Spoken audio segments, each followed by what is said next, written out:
Bienvenidos a la lección número 1, parte 1, conceptos básicos acerca de algoritmos, diagramas de flujo y pseudocódigo. Mi nombre es Ernesto Solano Hernández. ¿Qué es un algoritmo?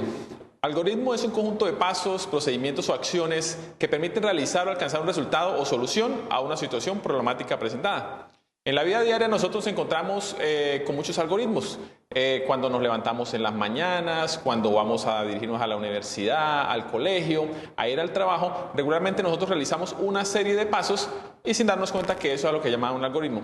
Vamos a hacer un ejercicio muy sencillo preparando una limonada. Cuando nosotros vamos a preparar una limonada, nosotros lo primero que realizamos es verificar qué es lo que necesitamos hacer en la limonada. Nosotros necesitamos algo que se llama los utensilios, ¿sí? Y necesitamos también adicionalmente los ingredientes.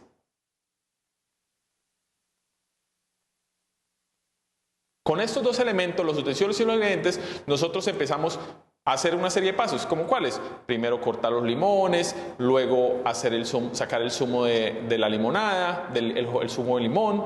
También utilizamos el azúcar, utilizamos el agua, dentro de los utensilios utilizamos la jarra, vertimos todos esos elementos y nosotros obtenemos una rica y deliciosa limonada. Siempre que nosotros vamos a hacer una limonada, regularmente hacemos el mismo procedimiento. Eso es un algoritmo. Bien, para un algoritmo nosotros siempre tenemos un problema y para solucionar un problema nosotros utilizamos tres fases o módulos, por decirlo así.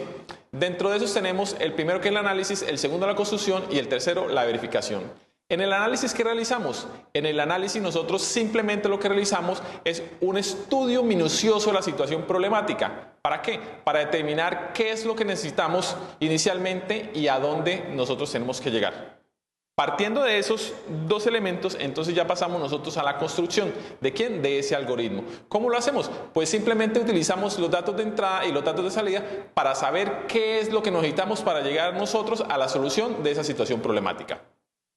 Luego, pues obviamente utilizamos la verificación de ese algoritmo, donde nosotros revisamos que, dado unos datos de entrada, realizado un proceso, nosotros vamos a tener una respuesta y esa es la respuesta que nosotros estamos buscando. Esos son los pasos para la solución de una situación problemática.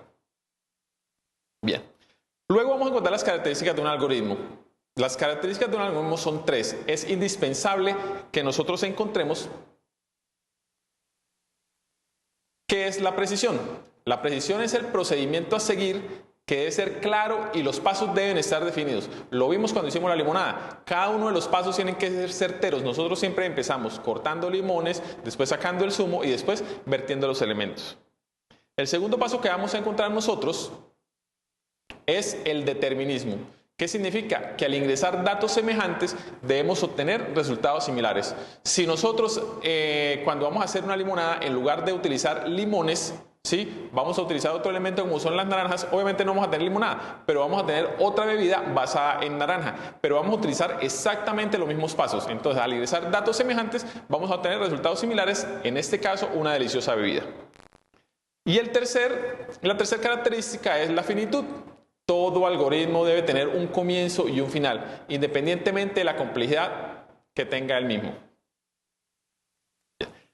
Dentro de los datos que vamos a manejar, tenemos los datos de entrada. Vamos a asociar esto a los problemas que encontramos nosotros. Entonces, en el análisis nosotros encontramos los datos de entrada, es decir, nosotros los datos iniciales para poder empezar a trabajar en la solución del problema. Luego de eso utilizamos el procesamiento de esos datos. ¿Para qué? Para buscar unos resultados. Y al final, pues obviamente esos resultados nosotros debemos imprimirlos y entregar unos resultados fiables.